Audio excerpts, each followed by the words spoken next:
da verdade. Quanto mais aprendemos, mais descobrimos a nossa própria ignorância e, consequentemente, a necessidade de aprendermos mais. Não há homem totalmente educado, nem totalmente ignorante. Todos nós vivemos num constante processo de educação. Estamos todos nos educando. Embora existam graus de educação, esses não são absolutamente perfeitos. O homem, por ser inacabado e incompleto, não sabe de maneira absoluta. Somente Deus sabe de maneira absoluta. Quanto a isso, o apóstolo Paulo disse: em parte conhecemos e em parte profetizamos. Aí você vê que essa concepção, ela nem é nem céu nem terra, né? Então você tem o inatista que diz que tudo está na pessoa, você somente vai despertar as aptidões. E o ambientalista diz que nada está na pessoa, você que vai colocar. Então foi bom o caminho que ele tomou aqui, que ele mostrou. A pessoa tem algo seu, tem aptidões naturais, inatas. Só que essas aptidões, elas têm que ser desenvolvidas. Então a pessoa tem algo seu, já o que ela já conhece, só que ela tem parte de conhecimento e parte de ignorância. Então a ignorância, ela vai ser eliminada, adquirindo conhecimento. Só que uma coisa interessante que acontece na aquisição do conhecimento: quando você é muito ignorante, você é tão ignorante que você não sabe a medida da sua ignorância. Quando você é muito ignorante, você não sabe nem a medida dela. Você acha que as coisas que você conhece são as coisas que existem. Às vezes você se depara com pessoas assim. Tem pessoas que, dependendo do momento da vida em que ela está, nessa ignorância, é até difícil tirar ela dessa ignorância. Porque às vezes ela vai se assustar com o fato de ter passado tanto tempo assim. Então às vezes você fala: não, deixa ela nessa ignorância mesmo, porque se eu falar, ela vai tomar um susto, né? Então deixa ela assim. Já pensando que o mundo é assim mesmo, né? Aí só comunica o evangelho para ela aceitar Cristo Jesus, mas ela não vai, vai devagarzinho, vai nesse passo aí. Quando você aprende uma coisa, o Salomão foi muito claro com isso, que o conhecimento é enfado canseiro. Tá? Ele não está dizendo que o conhecimento é ruim, ele está dizendo que o conhecimento cansa. E o conhecimento, ele é muito exigente. Então, conforme você aprende uma coisa, quando você aprender uma coisa, é como você acender mais uma luz. Quando você acende uma luz, aí você consegue olhar um pouco mais longe. Quando você olha um pouco mais longe, você vê que você está muito longe de saber tudo que você precisa saber. Aí você vai e conhece mais um pouco. E conhece mais um pouco, você ampliou um pouco mais a visão. Aí você vê: nossa, mas olha, eu estava longe, agora eu continuo também bem longe. Por quê? Porque você está tendo mais visão. É por isso que está mais longe. Quando você tinha pouca visão, parecia que estava perto. Por quê? Você pensava que só tinha aquilo ali mesmo. Não, a vida é só isso aqui, né? Esse trabalhinho, essa coisinha, esse negocinho. Quando você conhece um pouco mais, você fala: meu Deus do céu, olha só o que tem. Aí você cresceu um pouco mais, você sabe que falta um pouco mais. E aí você vai nessa. O processo você elimina uma parte de ignorância para descobrir que é muito ignorante ainda. Mas isso aí é muito impressionante, causa uma certa ansiedade, mas por outro lado desenvolve, evolui. Você aprende a ser mais maduro em relação às coisas. Então algumas coisas que as pessoas olham e se desesperam, você fala: não, isso aqui é normal, porque eu sei que é difícil agora, mas vai se resolver, né? Ou então parece complicado, mas se a gente tomar esse caminho, resolve. Por quê? Você adquiriu conhecimento te traz segurança, traz maturidade. Mas, por outro lado, com mais conhecimento, vem também um certo dose de desespero. Porque quando você conhece, a pessoa que é ignorante, ela está correndo diversos riscos, mas ela não conhece os riscos. Então ela vai vivendo sua vidinha, né, inocente da sua ignorância. Quando você conhece muito, você fala: meu Deus, você não imagina quantos riscos que você está correndo, né? Uma pessoa que é epidemiologista fala: meu Deus, você pegou na maçaneta, você pegou no negócio, tem bactéria, tem vírus, tem epidemia, tem isso, tem aquilo. Por quê? Porque ele é epidemiologista, ele sabe das epidemias, sabe dos vírus, das bactérias, sabe das doenças. Você não sabe, você vai vivendo como cachorro quente na rua, você, né, vai no metrô, volta para casa, come sem lavar a mão. Em hospital, pois é. Hospital, já tomei várias vezes lá, você vai pegar negócio. E na parte da ignorância, para descobrir o quanto você é ignorante ainda em relação a outras coisas. Mas a gente nunca consegue eliminar a total. Total não, porque só se você chegar no absoluto, que é Deus. Não adianta você querer buscar pelo conhecimento total, você tem que saber o porquê. Aí você vai: eu vou acumular conhecimento, eu vou dar sentido ao conhecimento. Então você fala: olha, Acumular conhecimento eu quero saber de um monte de coisas. Tá, mas por que você quer saber dessas coisas? E você tem que ter um objetivo. Pronto, tem um objetivo. Eu quero saber de engenharia porque eu quero ser engenheiro. Pronto, o objetivo é esse. Mas e a psicologia? Eu falo, não quero saber. Eu não vou ser psicólogo.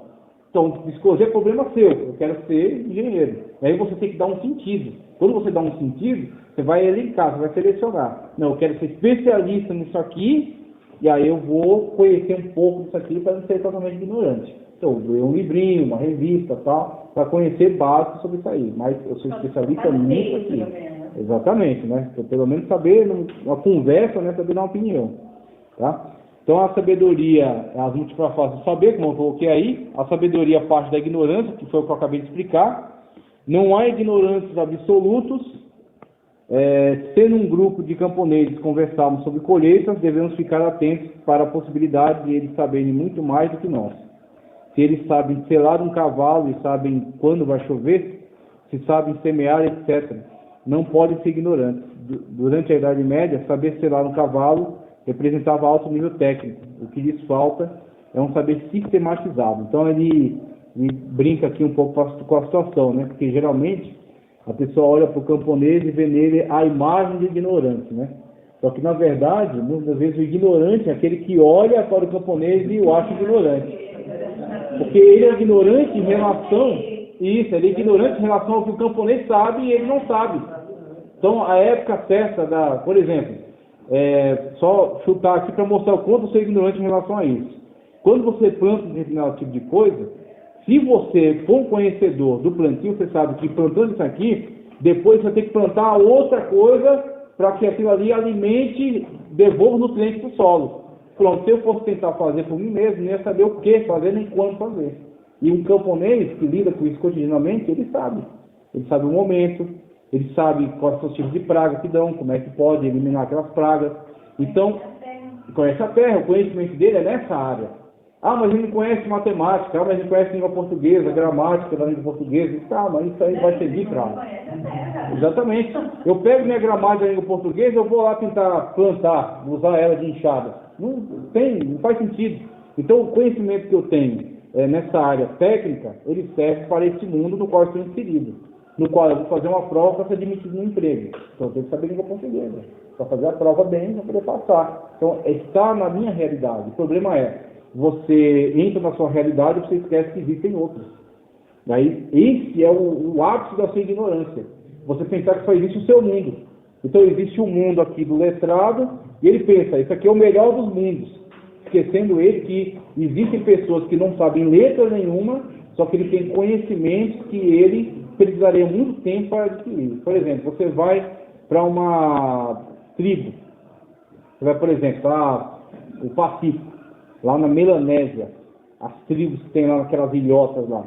Os caras têm a habilidade, né, de mergulhar, prender o ar durante muito tempo, entrar lá, caçar com um arpão que é feito rudimentar, tá? Eles caçam lá aqueles peixes, sabe qual peixe tem veneno, qual peixe não tem veneno, caçam, trazem e tal. O que se a pessoa for tentar fazer sem aquele treinamento que ele recebe ao longo da vida, sem chance, ele não consegue. No primeiro mergulho ele morre.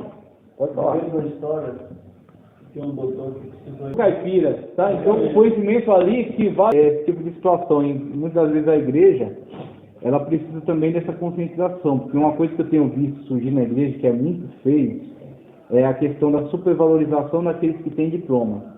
Infelizmente acontece isso, muitas das vezes, situações na qual você vê alguns serem privilegiados porque têm formação técnica, ou formação filosófica, acadêmica, tá? Eu acho que isso aí vale assim, numa empresa, isso vale na faculdade, na universidade, na igreja eu acho que isso não vale.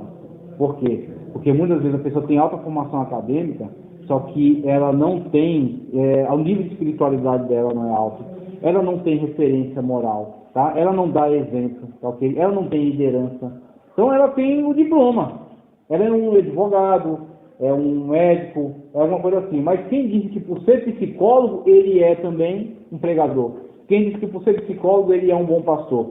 Quem disse que por ser advogado ele também é um bom líder? Não significa. Tá certo? Você tem que ver como a pessoa desenvolve no cargo, na atuação, no trabalho. E aí você tem que levar isso em consideração. Agora, claro, se ela for um bom líder, um bom pastor, né, um bom evangelista e também formado, claro que vai ser bom. Mas não pode inverter. Vai funcionar com a logística reversa, né? Exatamente. Se ele for um bom pastor, então ele está muito. Exatamente, é bom. Que ele vai complementar. Vai complementar. Vai falar. Mas eu vejo, existe no tempo, uma coisa pior do que ele come. Quando coloca aqui, ó, educação e amor. O amor é uma tarefa do sujeito. De certa forma, é falso dizer que o amor humano não espera retribuições. Pois é. O amor é uma intercomunicação íntima de duas consciências que se respeitam.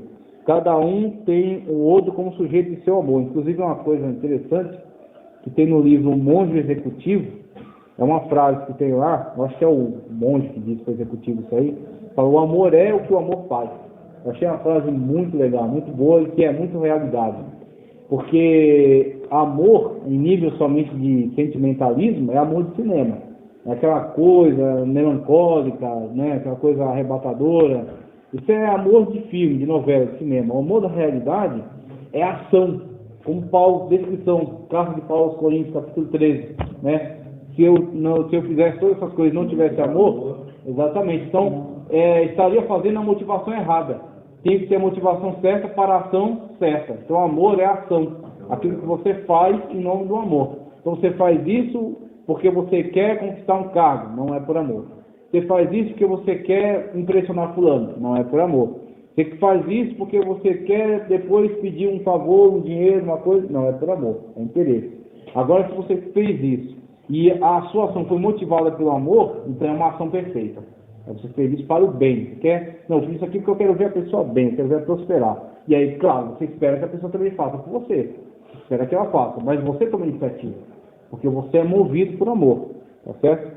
O amor em comunicação, como eu falei aqui, nessa sociedade há uma ânsia de empossar-se, né? Ou de impor aos demais uma espécie de chantagem de amor.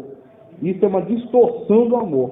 Quem ama, labora amando os defeitos e as qualidades. Isso aqui eu achei desafiador e eu achei muito realista. Por quê?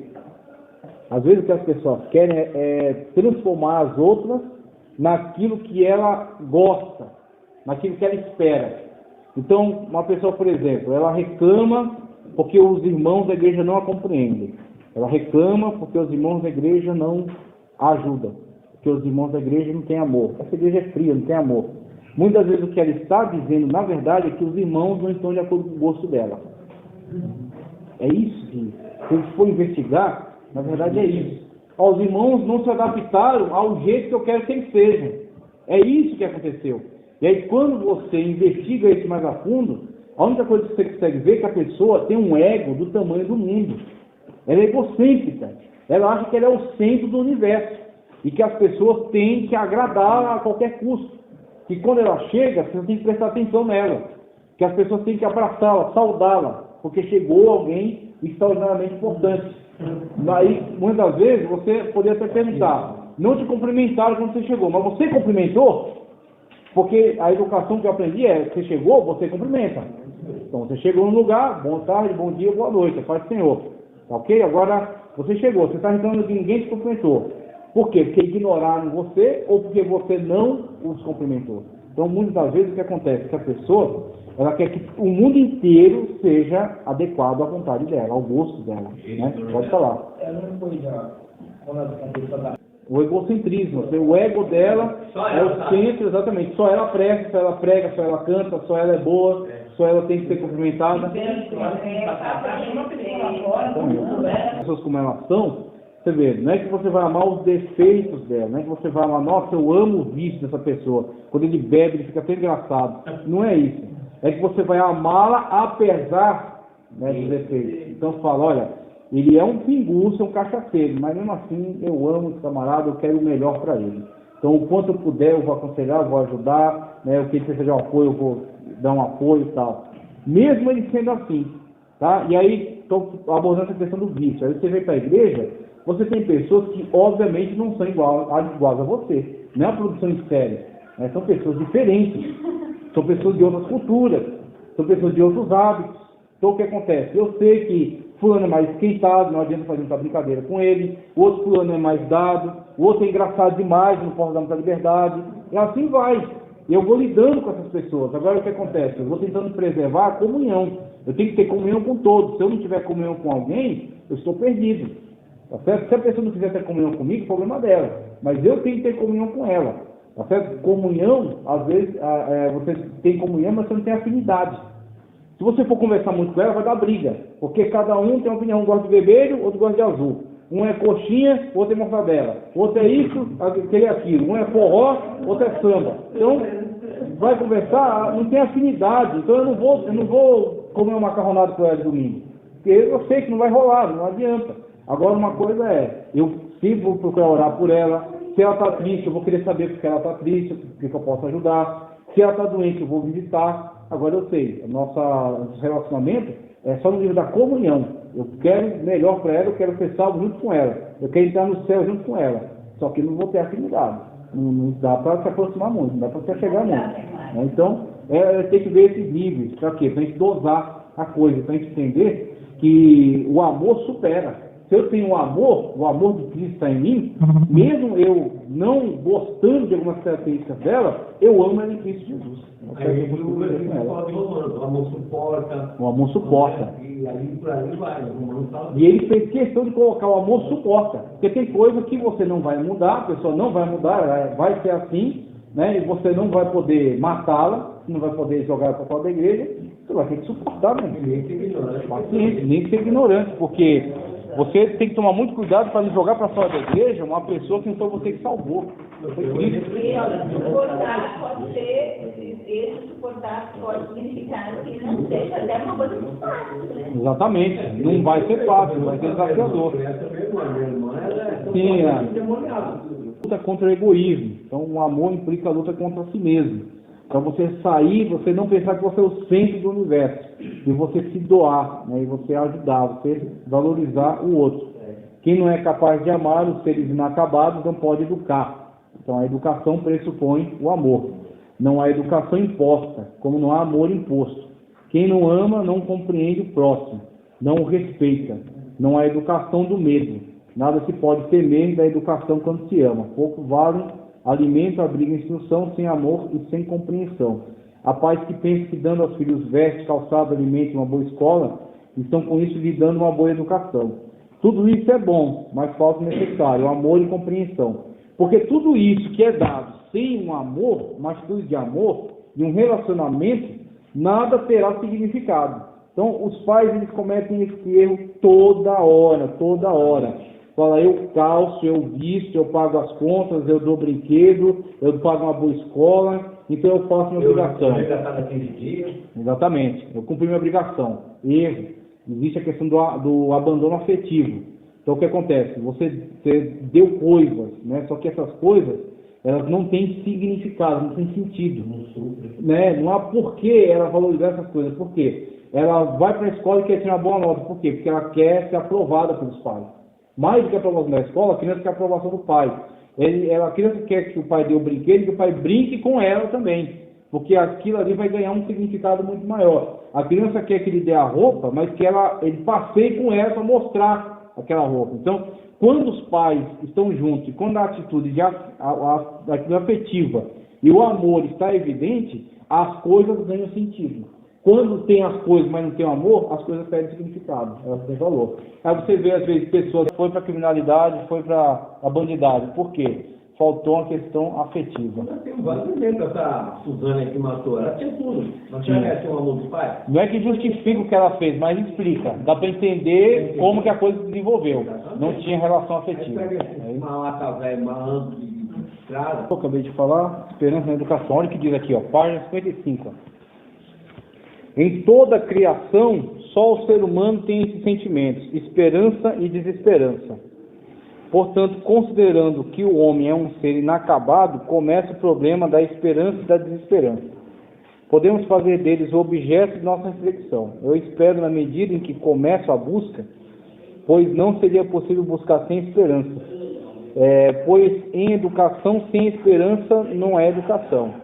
Isto feito, educador que não tem esperança na educação, dos seus educandos, bom seria nunca exercer essa profissão. Aí eu vou estender essa colocação dele aqui, porque ele fala do educador, tá? Então, a educador a gente logo remete à figura do professor.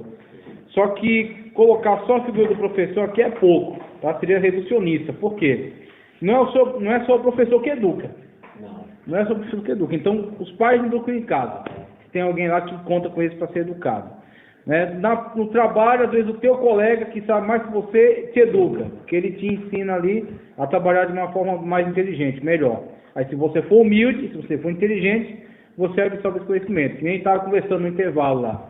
Então, tá, você não tem o curso técnico, você não tem o diploma, mas você tem a inteligência combinada com a humildade de olhar quem está fazendo, aprender com ele, e você também tem a ambição de querer fazer o que ele está fazendo. Né? De querer, não, eu não quero só fazer isso aqui, eu quero ser tão bom quanto ele. Né? Não é questão de tomar o lugar dele, mas ter a aptidão, para um dia que a oportunidade apareceu, eu estar pronto para ela. Isso aí chama-se, né, uma inteligência nata. A pessoa vai utilizar sua inteligência para o sobreconhecimento. Então, quando ele fala aqui na esperança, na educação, não visualizar só a questão do professor, mas também visualizar diversas pessoas que exercem educação. Como, por exemplo, a gente está falando aqui de educação cristã. Então, a gente pode falar de ministério. No ministério, diversas pessoas exercem educação dentro do ministério. Você tem o pastor, figura principal, né, que traz o ensinamento da palavra de Deus, né, em diversos aspectos. Né? Mas você também tem o presbitério, que também está com ele envolvido nessa educação. Mas você também tem o diaconato, que geralmente é envolvido mais com o trabalho, né, com a questão mais braçal, né, da igreja, mas em alguns momentos ele é chamado a ensinar. E no seu trabalho ele também ensina a forma correta de trabalhar, a forma correta de se administrar depois do dia do culto. Então você tem outros ensinadores. Aí você também tem os cooperadores, de modo geral. Não tem um cargo ainda, não são diáconos, mas estão ali servindo a Deus e muitas das vezes são chamados, né, a dar um testemunho, a dar uma palavra, dar um ensinamento. E além disso também dão testemunho da sua vida por aí, né, no seu dia a dia, no seu trabalho, na sua casa. Então estão ensinando nesse contexto. Assim aqui. Se a pessoa ela não é motivada por uma esperança, e essa esperança ela é uma boa dosagem para o otimismo. Um otimismo cego, um otimismo ilusório, ele faz você sempre querer olhar o bem em todas essas situações. Né? Então você olha a situação, está tudo se acabando, mas você quer achar uma coisa boa, porque você é um otimismo cego. Né?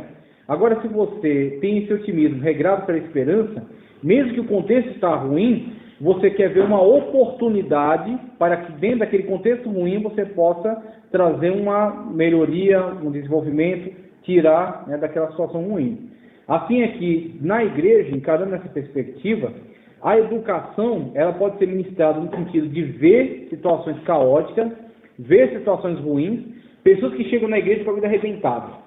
Pessoas que chegam na igreja com a vida toda caótica, né? Ou até pessoas da igreja que entram numa situação, né, de crise e começam a ir numa decrescente, né? Entrar num vado mesmo, como se diz, né? E você, com essa palavra de educação, né, de educador, e também motivado por uma esperança, você vai conseguir fazer a pessoa ver que por mais que ela esteja num vale, tem saída. Por mais que ela esteja numa situação difícil, tem solução. Por mais que ela esteja numa situação de depressão, tem alguém que pode trazer uma alegria, né, inexplicável para ela. Então você vai ser a porta de salvação. Você vai ser a porta, o canal, né, por meio do qual Deus comunica a esperança. Com relação a isso aí, eu lembro de uma parábola que tinha uma igreja em determinado lugar, e a igreja tinha poucas pessoas ali, só aquele pessoalzinho gato pingado, né? E chegou um circo na cidade. E aí o circo chegou e aquela agitação, o circo e tal, e aquele monte de gente veio de outros bairros, pegaram um ônibus, né, pegaram jegue e vieram, e o circo lotado. E aí o palhaço se apresentava e fazia aquelas bobagens, né, falava besteira, e as pessoas riam e tal. E aí o pastor indignado com isso, porque a igreja estava ali tantos anos, a igreja nunca aumentava o número de pessoas, e o circo veio para a cidade, poucos dias, lotou, né, encheu, veio pessoas de outros lugares. Aí o pastor, quando acabou a apresentação do circo, ele encontrou o palhaço lá, indo para casa. Aí chegou no palhaço e perguntou: olha, estou aqui nessa igreja há tantos anos pregando e tal, e só isso tudo, e você veio para cá esses dias e o ciclo já está lotado, não sei o quê. E aí, pô, como é que pode ser? Sendo que eu estou pregando a verdade. E você está falando mentiras aí, bobagens, né, besteiras. Aí o palhaço, né, falou para ele, olha, você está pregando verdade, só que você prega a verdade, que você prega ela com tanta falta de ênfase, tanta falta de esperança, que ela parece mentira. Só que eu, na minha mentira, eu falo ela com tanta ênfase, com tanta alegria, com tanta empolgação, que parece verdade. Então você vê, não adianta só pregar, não adianta só ensinar, não adianta só fazer o que você está fazendo, você tem que saber por que você está fazendo, tem que ter a motivação, tem que incendiar as pessoas a quem você está comunicando, que aí você comunica tanto a educação, o ensinamento, mas o ensinamento também vai ser comunicado na medida certa, né? De modo a trazer na pessoa a mesma esperança que você tem. Aí a pergunta é, você tem? Se você tem esperança, se você acredita na mensagem que você prega, você comunica isso na sua mensagem. Agora, a pessoa que só aprendeu a pregar, que o Napoleão Falcão falou, pregação é arte, você aprende. Então você aprendeu uma arte, né? Você aprendeu a arte de pregar. Aí você vai lá pregar, porque você acha bonito, né? Porque você não tem nada melhor a fazer, você resolveu virar um pregador na igreja. Aí você vai lá com um terno caro, uma Bíblia do tamanho de um tijolo, e vai lá e prega, né? E fala bem uma oratória, né? Os pingos nos is, o R no lugar certo, né?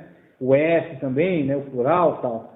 Só que você não acredita na mensagem que você prega. Você simplesmente prega porque você quer, né, um espaço para você um lugar onde as pessoas te escutem. A sua mensagem, por mais bem, exatamente, por uma oratória mais bem preparada, por mais que ela seja complexa, ela seja bonita, alguém aplauda, mas ela não comunica a verdade nem a esperança, porque você não acredita nisso, tá? Então, muitas vezes a pessoa vem com uma mensagem que gramaticamente inferior à sua, né? Em relação à oratória também ela é inferior a você, mas ela crê naquilo que ela comunica. Então ela fala, né, que Jesus, né? Ela fala que ela foi curada, tal, né? Nós fomos em determinado lugar, né? Nós viemos, né? Só que ela fala daquilo que Deus fez na vida dela. Ela fala daquilo que Deus, de fato, realizou na vida dela. Então ela fala aquilo a partir da perspectiva de quem viveu. Ela comunica esperança naquela fala dela, enquanto o outro traz um discurso tão alto, tão acadêmico, só que um discurso vazio. E eu já tive o desprazer de ouvir um discurso desse. Era teologicamente correto, mas frio, vazio. Não tem certeza nenhuma, não tem verdade nenhuma do que está falando. Em prova do que ele prega, né? Exatamente. Aí entra aquele princípio máximo, viver o que prega, pregar o que vive. Se não for assim, não vale a pena fazer. A esperança na educação, mudar é difícil, mas é possível. O ser humano foi programado para aprender. Portanto, é possível ensiná-lo. A capacidade mental dele mostra, né, que ele tem, de fato, condições de aprender. E ele aprende até coisas que ele nem tem tanto prazer em aprender, mas ele precisa aprender, aí ele se dedica, vai lá e aprende. Às vezes tem coisas que você nem gosta, né, mas você fala, não, eu vou precisar. Aí você vai lá, se aplica, treina, estuda, e você adquire aquele conhecimento. Né? Aí você vai lá e faz a prova, tal, você queria fazer um concurso, quando você vai fazer um concurso, você vai estudar coisas que você não tolera, que não gosta. Mas você vai estudar, vai se aplicar, aí você vai conseguir guardar aquele conhecimento para colocar na prova, e às vezes depois você nem vai se lembrar dele mais. Aí você vai aprender, pelo menos naquele momento, né? Capacidade de aprender, portanto é possível ensiná-lo. Quem hoje ensina, ontem foi ensinado. Ora, se ontem eu fui aluno e hoje sou mestre, por que os meus alunos de hoje não poderão ser os mestres de amanhã? A experiência diária atesta que muitos alunos superaram seus mestres na instrução e na educação. O educador deve ter a predisposição de que é possível mudá-lo se educando. Portanto, ele precisa investir todos os recursos possíveis. Se o aluno não consegue aprender de uma maneira, o professor precisa procurar outra maneira de ensiná-lo. Porque talvez o problema não esteja no aluno, mas no professor. E aqui, ele gosta de colocar o papel do professor porque a matéria é educação cristã. Mas eu me dou o trabalho de transferir isso aqui também para a realidade do pregador, também para a realidade do professor de escola dominical, para a realidade, né, do pastor, do presbítero, do diácono, do cooperador. Eu transfiro sempre para essa realidade, porque Eu acredito que o que nós fazemos aqui está envolvido com a educação. E o que acontece? A realidade da sala de aula, na qual o professor não tem a sensibilidade, tá? Ele encara o aluno como alguém que simplesmente tem que ter a obrigação, né, de se esforçar para chegar até ele, mas ele não tem a humildade de chegar até o aluno. Então, muitas das vezes, o que o professor precisa fazer é descer do pedestal. Tá? Ele se colocou no pedestal, numa cátedra, né? Que é a palavra cátedra, cadeira, que era a cadeira que o professor ocupava na época escolástica, uma cadeira alta, né? E os alunos ficavam lá embaixo. Aí o professor, na sua cátedra, ministrava ali o conhecimento e os alunos que se viram. Tá? Agora, a realidade que nós percebemos é que, muitas das vezes, esse papel é distorcido. Esse papel está incorreto para a missão que ele tem a desempenhar. Se você for buscar referenciais na história, e o referencial maior é o mestre dos mestres, que é Cristo, ele estava no nível dos seus alunos, ele estava no nível dos seus educandos, tá? Ele estava no nível daqueles a quem estava comunicando, ele estava vivendo a realidade deles, estava no contexto deles, tá ok? Então você vê que o mestre, o professor, o comunicador, o ensinador, ele tem que buscar o aluno no nível em que ele se encontra, e entender onde ele está. Então, muitas das vezes, em relação à igreja, você precisa entender em que nível a pessoa está. Porque se você ficar falando na sua linguagem, num nível muito acima do que ela compreende, nunca vai haver comunicação. Você vai falar, mas ela não vai entender. Então, você precisa ir até o nível dela. Aquele Paulo falou, me fiz de tolo para quê? Não foi para ficar engraçado. Foi para ganhar os tolos. Então, esse me fiz de tolo é o quê? Eu simplifiquei a minha linguagem até a compreensão dela, até ficar numa linguagem que ela entende. Cristo veio falar de salvação usando semente, dizendo que a semente caiu em pedregais, outro caiu na beira do caminho. Exatamente. Ele pegou a mensagem soteriológica acerca de salvação. Dentro dessa mensagem existe a questão da justificação, da remissão, da expiação, do sacrifício vicário, todo o cumprimento da simbologia do Antigo Testamento. Ele pegou todo esse contexto que dá livros de mais de 1000 páginas e resumiu tudo numa parábola. O semeador saiu a semear. Eu sou o semeador, a semente é a palavra de Deus, você é a terra. Você pode cair à beira do caminho quando você ignora. Pode cair entre pedregais quando você é superficial. Você não deixa a palavra de Deus aprofundar. Pode cair entre espinhos se você é vaidoso. Agora pode cair numa boa terra. Uma terra arada, receptiva, onde a semente cai, ela cria raiz, se aprofunda em você, né? E ela brota. E aí nasce, né, um novo crente, nasce uma vida nova para o Evangelho. Mesmo porque se ele fosse falar no natural, ninguém entenderia. Não, Cristo subiu um pouquinho o nível para eles entenderem com o que ele estava falando. Uma pergunta que Cristo fez para eles, tá? Num nível um pouco maior, mais hard, eles se perderam. Né? Olha, vós dizeis, o Cristo é filho de Davi. Agora me explica, se o Cristo é filho de Davi, por que no Salmo Deus diz, disse o Senhor ao meu Senhor, assenta-se à minha direita, até que ponha teus inimigos por escabelos dos teus pés. Aí eles disseram, se é filho de Davi, por que eu chamo Senhor? Porque ele é filho de Davi, o Messias é filho de Davi, conforme o entendimento dele. Muito bem, é filho de Davi. Se ele é filho de Davi, por que no Salmo Davi chama o seu filho de seu Senhor? Aí tem as duas naturezas. A natureza humana, a natureza divina, a união hipostática, os dois são a mesma pessoa. Então, ao mesmo tempo que ele é filho de Davi por geração humana, ele é Senhor de Davi por divina. Aí, para entender isso aí, tem um desdobramento maior. Só que os fariseus procuraram e não encontraram. Você quer falar um nível mais alto, mais complicado? Eu também sei.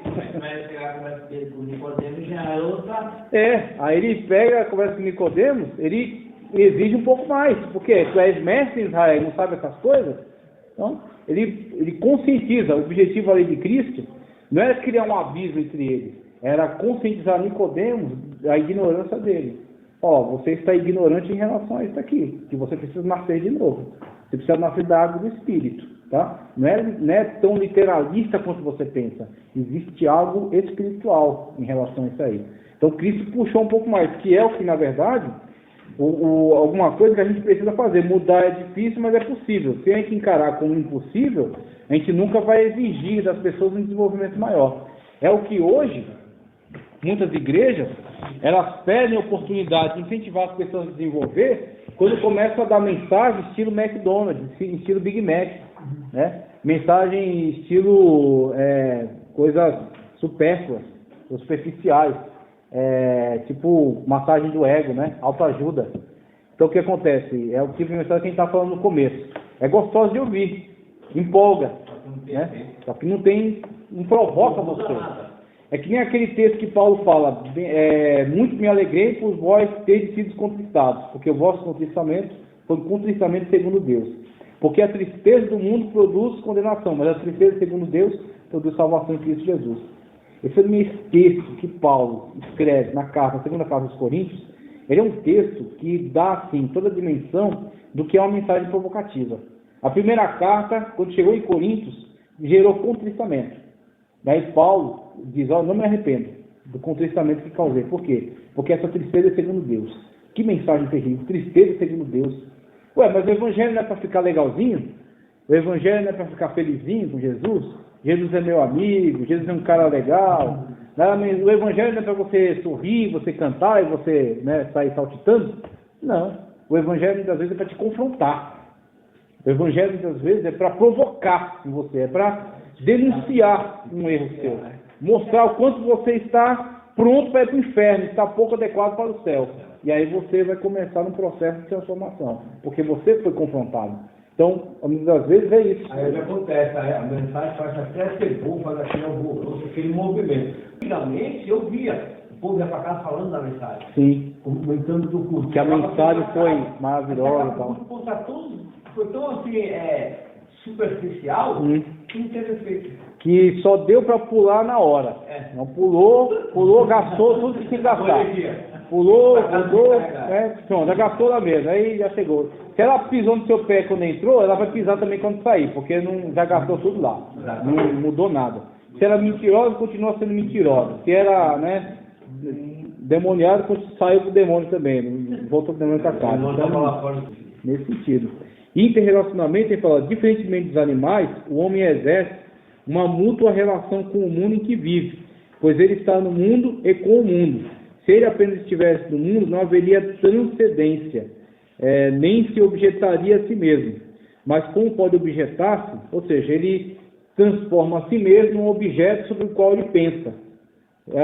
É impressionante, a gente, para nós é natural, mas a gente só percebe como muito extraordinário, a gente pensa no animal. O animal não pensa acerca de si mesmo. Se ele pensasse, algumas decisões dele seriam mais inteligentes. Ele teria evoluído e estaria junto conosco. Os macacos estariam vestindo terno e andando de carro, e não pendurado em árvore, tá? Porque ele não pensa acerca de si mesmo. Ora, pois, eu estou aqui nesta árvore, comendo dessas bananas, eu poderia fabricá-las, fazer um doce, vender. Ele não pensa acerca de si mesmo, acerca da sua condição. Ele simplesmente vive a partir dos seus instintos. Ele tem o instinto, preciso comer. Vai lá e pega uma banana, preciso me defender. Ele vai lá e agride o outro. Eu preciso reproduzir, vai lá e procura uma fêmea. Ele só vive a partir dos instintos. Enquanto o homem, ele se objeta, ele pensa em si mesmo. Eu estou aqui, eu como animais que eu acabei de caçar, mas eu os como cru.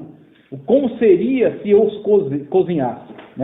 Como seria se não precisasse mais caçar, mas eu criasse ele em cativeiro e fizesse reproduzir e assim eu domesticasse ele? Como seria se, em vez de só apanhar das árvores, eu plantasse e eu esperasse nascer? Então, por ele pensar acerca de si mesmo, da sua própria condição, tá certo? Ele foi num processo de melhoria, foi desenvolvendo, criando coisas para o seu próprio bem-estar, seu próprio bem. Então, é esse processo de interrelacionamento.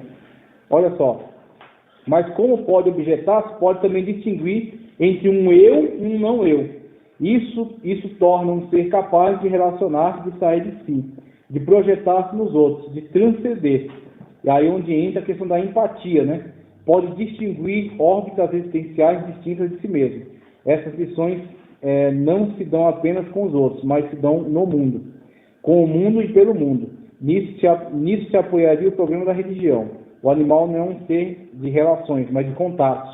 Tá certo? Está no mundo e não com o mundo. Está no mundo e não com o mundo. A primeira característica dessa relação é a de refletir sobre este mesmo ato. Existe uma reflexão do homem face à realidade. O homem tende a captar uma realidade, fazendo-a objeto de seus conhecimentos. Assume a postura de um sujeito cognoscente de um objeto cognoscível. Tá certo? Ele compreende algo que ele precisa compreender. Então ele coloca-se fora da situação, para poder olhar, né, e chegar a uma conclusão sobre ela. Isso aqui parece complicado, mas na verdade você faz isso todo dia. Você faz isso todo dia. Você vai pregar. Pronto, você vai pregar. A pessoa que não se conscientiza disso, tá certo? Que é uma pessoa ainda imatura, é neófito, tá? Ele é, por exemplo, o neófito, o novo na fé, né? Por isso que ele não dá para esperar muita coisa dele. Por quê? Uma criança não pensa no outro, só pensa em si mesmo. Tá? A criança só pensa em si mesmo. O que eu quero agora. Aí grita, aí chora, aí puxa os cabelos, aí esperneia, joga no chão. Porque ela só pensa nas suas necessidades. Para ela, só existe ela no mundo. Aí quando evolui um pouquinho, existe ela e a mãe. Tá? Para existir ela, a mãe e mais outras pessoas, e para as pessoas terem o mesmo direito que ela, é um processo longo de desenvolvimento. Tá? Então, quando você é maduro na fé, a primeira coisa que você começa a demonstrar é empatia, que é exatamente essa questão do ser autocognoscente, você que se coloca fora de si para pensar uma realidade que não seja a sua, que seja, por exemplo, a do outro. Então você vai pregar, você começa a pensar como é a realidade das pessoas que sofrem necessidades que eu não sofro, por exemplo. Porque muitas vezes você prega, a sua mensagem abençoa a vida de uma pessoa que está sofrendo uma situação pela qual você não passa, pela qual você não está passando. Então, eu tenho que ser mendigo para pregar e abençoar os mendigos. Eu tenho que ser maconheiro para pregar os maconheiros. Não. Você só precisa ter empatia, se colocar no lugar dela. Então, pelo que situações ela passa? De necessidade, ela passa situações de tristeza, ela passa situações de vício, ela passa situações de abatimento. Então, você precisa sair do seu eu, tá certo? E observar, né, se colocar no lugar daquela pessoa. Para se colocar no lugar daquela pessoa, buscar uma mensagem da parte de Deus que seja abençoadora para ela, que seja libertadora para ela, para tirar ela do cativeiro no qual ela está. Mas para que você chegue até ela, tem que ter a simpatia. Tem que sair dentro de si mesmo e colocar no lugar dela, para pregando para ela, libertá-la da situação na que ela está. Tá? Então esse movimento de interrelacionamento, você colocando essas palavras difíceis aqui, parece uma coisa extraordinária, mas a gente faz isso e tem que fazer constantemente. Quer se colocar no lugar do outro para poder oferecer a ele a porta. Jesus Cristo é o caminho, a verdade e a vida. Essa seria a porta por meio da qual você sai deste beco, dessa enrascada. Ok? Você então traz a mensagem de resgate. Pode falar. Tem uns animais que é muito inteligente. Por exemplo, a formiga. Quem ensinou a formiga que ela tem que colher a sua comida e guardar para quando vir o inverno ela ter bastante comida lá? Quem ensinou o João de Barro vai lá molhar o vinho lá e fazer maravilhoso, né? Muito bom. Então, de onde vem isso? São coisas extraordinárias e são instintos, agora são instintos, cada um tem um instinto muito aprimorado. Então você vê, a águia não faz casinha que nem o João de Barro, mas ela tem outras habilidades. Ela tem uma visão muito desenvolvida, ela tem um voo muito desenvolvido, tal, ela faz seu ninho nos penhascos, né, para proteger sua ninhada. Enquanto o João de Barro tem essa outra característica, então eles têm um instinto, têm uma característica e uma inteligência voltada para a sobrevivência, inteligência muito prática, voltada para a sua sobrevivência. Inclusive, não pode ser desprezado muitas características importantes que tem os animais. Os animais têm luto, por exemplo. Quando morre, né, um filho, morre um integrante, às vezes, do bando, ele manifesta luto até. Então, os animais têm que se valorizar muitas coisas que eles têm. Às vezes a pessoa costuma olhar como se fossem objetos. Eles não são. Eles são seres vivos, eles têm alma, eles só não têm espírito, por isso não têm uma inteligência tão avançada. Mas eles têm muitas características inteligentes. E aí, os animais também têm respeito. Como eu morava lá? Um cachorrinho foi atropelado e o outro ficou tentando ressuscitar. Impressionante, né? É verdade. Mas toda essa sabedoria é a sabedoria que Deus deu natural para eles, né? Inclusive, no trabalho deles, louvam a Deus, com o trabalhar deles. O cachorro é amigo do homem, né? Porque é fato que sabe que o cachorro salva o dono. É verdade. Darwinista, que foi ensinado nas escolas, né? Tirou essa característica do homem de ser imagem e semelhança de Deus e jogou ele no meio dos animais. Então fala, eu sou apenas um animal um pouco mais evoluído. E de tal maneira imbecilizou as pessoas com esse tipo de ideia que elas querem cobrar dos animais atitudes como se eles fossem seres humanos. Supervalorizou os animais. Supervalorizou. O valor que tem os seres humanos. Exatamente, porque inferiorizou o humano, e aí supervalorizou o animal. E aí cobra do animal algo que não é típico dele. Então, por exemplo, as pessoas que querem ter um asseio excessivo com cachorros, de modo que eles queiram beijar a boca do cachorro, chamar de filho, por quê? É uma inferiorização do ser humano e uma supervalorização do animal. O animal é inteligente no seu contexto. Mas eu acho que isso é... E ideias características de um povo, tais como a prática religiosa, o modo de pensar, de se vestir, de se alimentar, etc. Esses traços resultam de um longo processo social transmitido de geração para geração no decorrer da história. Uma coisa que eu quero falar rapidinho aqui, que o tempo já está indo, questão da cultura. Hoje é muito desprivilegiada a questão religiosa. Inclusive, o pessoal tem feito muita confusão com o conceito de laicismo, tá? De laico. Tudo bem, a escola laica, o Estado é laico. Quando o Estado é laico, não significa que laico é sem religião, que é o que o pessoal tem entendido. Ser laico é ser sem religião. Não, sem ser religião é ser ateu. Tá? Então, o ateu é uma outra forma de religião, é religião sem Deus, religião sem fé, religião no material, no materialismo. Tá? Então, o Estado tem se tornado materialista, materialismo que é alimentado pelo marxismo. Então, muitas das vezes, isso é alimentado por uma ideologia política marxista que se apoderou do Estado, tá certo? E quer aparelhar o Estado com esse conceito. Aí ele quer fazer do laicismo algo ateu, e ateu é uma outra forma, uma outra versão de religião, simplesmente. O que é laico? Laico é o seguinte, ó, não tem uma religião predominante, tá? Não tem uma religião predominante. Agora, dentro da sociedade, a gente precisa ver, porque é uma democracia, a gente precisa ver quais são as manifestações da sociedade. Tá? Okay? Então, qual é a tendência da sociedade? O que a sociedade apoia? O que a sociedade rejeita? E aí tem que dar os instrumentos de votação, tem que fazer o censo, tem que colher a opinião das pessoas. E aí o Estado precisa tanto proteger as minorias para que elas não sejam massacradas. Tá? Então, dá direitos fundamentais para as minorias. Mas também ouvir a voz da maioria. E aí a maioria vai manifestar os seus conceitos. Então, a maioria do Estado, do Brasil, país Brasil, ainda é católica. Então, a população católica precisa ser ouvida, tem que ser respeitada a opinião deles. Agora, claro, dentro desse contexto também tem os evangélicos, mas também tem os umbandistas, mas também tem os espíritas. E aí você vai ver, olha, se a gente for colocar aula de religião, pronto, quem é que vai ensinar? Ah, não, tem que ensinar, vai ser o pastor. Tá, mas é só o pastor que paga imposto? O umbandista não paga também? O espírito também não paga? Então você vê, se eles pagam imposto, eles estão sustentando a máquina pública. Se eles estão sustentando, eles precisam de ter um retorno. Retorno, por exemplo, em educação, na escola. Então a escola não pode privilegiar uma religião. Ele tem que fazer o quê? Ensinar aquilo que é do interesse de todos, coletivo. Só que, por outro lado, essa mesma escola, que não tem uma religião definida, oficial, ela não pode atentar contra a religião, que é o que a escola tem feito muitas das vezes.